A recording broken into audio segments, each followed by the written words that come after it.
Hey guys, what's up? Redman Toys Raymond here and welcome back to Redman Toys Airsoft Philippines. So for this video guys, samahan nyo ako. Mag-testing lang tayo ng isang Airsoft gas blowback pistol. So what I have here is a WE4 series Glock 34.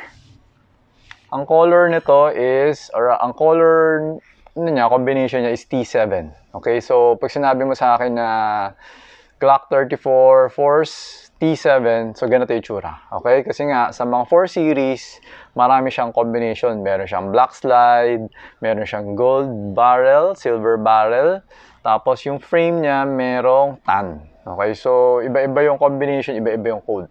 So, for this code, this is a silver slide, silver barrel, and black frame, Glock 34. So, ang code na to is T7, Tango 7. Okay? So, ayan guys. So, same din naman, ang kasama ng mga Glock 34 is isang pin, isang beaver tail, at saka isang 4 series na magazine. Okay? So ito, lagyan natin ng BB para matesting natin. Tingnan natin kung ilan ang FPS na to. Okay, so 2, 4, 6, 7. So nilagyan ko to ng 7. Tapos may order si sir kasi, yung may-ari nag-order na extra mag. So, sabayin na natin. Testingin na rin natin to. So, wait. 2, 4, 6. Nilagyan ko ng 6 yung isa. Okay? So, ito guys, lagyan natin ng gas. Konti lang. Konti lang. Pag maglalagay ng gas, konti lang. Yan. Ganyan. Okay? Yan. Okay? So, ngayon, ito yung chrono natin. Buksan natin. Ayan. Okay. So, always remember, pag handle kayo ng pistol, always remember to keep your trigger finger out. Okay? Make sure that the muzzle is pointed at a safe direction. Okay? Ganun lang. Nakita nyo kung paano ako mahawak. Napakasimple lang. Diba? Ganun. Ganun yung paghawak ng ano. Huwag mo siya ipapoint sa tao. Kahit na may bala, kahit wala. Okay? So, ayan. So, unahin natin yung magazine na mas maraming bala. So, alin nga ba dito? 2, 4, 6, 7. So, dito tayo sa 7. Okay? So, lagi nyo tatandaan pag pinapasok nyo yung magazine, lalo na dito sa mga 4 series, kasi nga may magwell siya. So, yung magwell kasi medyo tinutulak niya palabas yung magazine. Okay? So, kailangan medyo malakas. Kumbaga, with conviction. Parang ganun. Tama ba yung term na ginamit ko? With conviction. Okay. So, anyway, yan, para pasok na pasok. So, check mo dito. Yan, oh, 'di ba? Pantay na pantay, hindi siya nakaangat. Okay, ipapakita ko sa inyo kapag ganito kasi, 'di ba? Pag ordinary, pag pinapasok mo na yan, aangat yan eventually. Ayan, nakita mo? So, kapag kunyari, ginanon mo lang yan, yan, pumasok naman siya.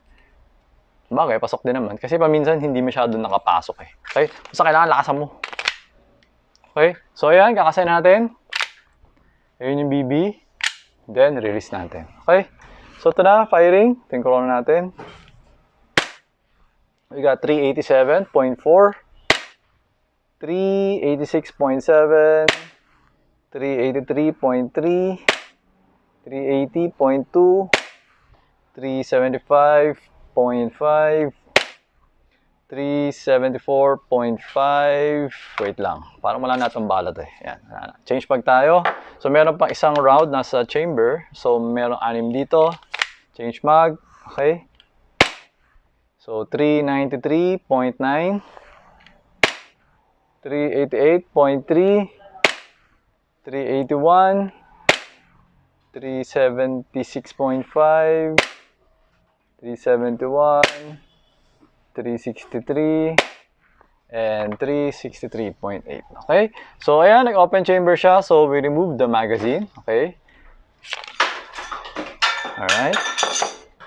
Ayan. Tapos, pull back the slide. And hammer down. Okay? So, ayun guys. Okay na tong unit. So, makita nyo naman, yung dalawang magazine, magkaiba yung power ng unang shot, diba? Kasi nga, syempre, iba yung temperature, iba yung pressure, and something like that. Okay? Pero more or less, nandiyan yung FPS ng unit. So, makita naman natin na okay naman yung FPS niya. And it's normal na gradually, daan-daan siya bumababa. Okay? So, ayun guys. Thank you for watching. Until next video, always remember to stay safe, stay great, be good, and be thankful always. God bless everyone. Bye-bye.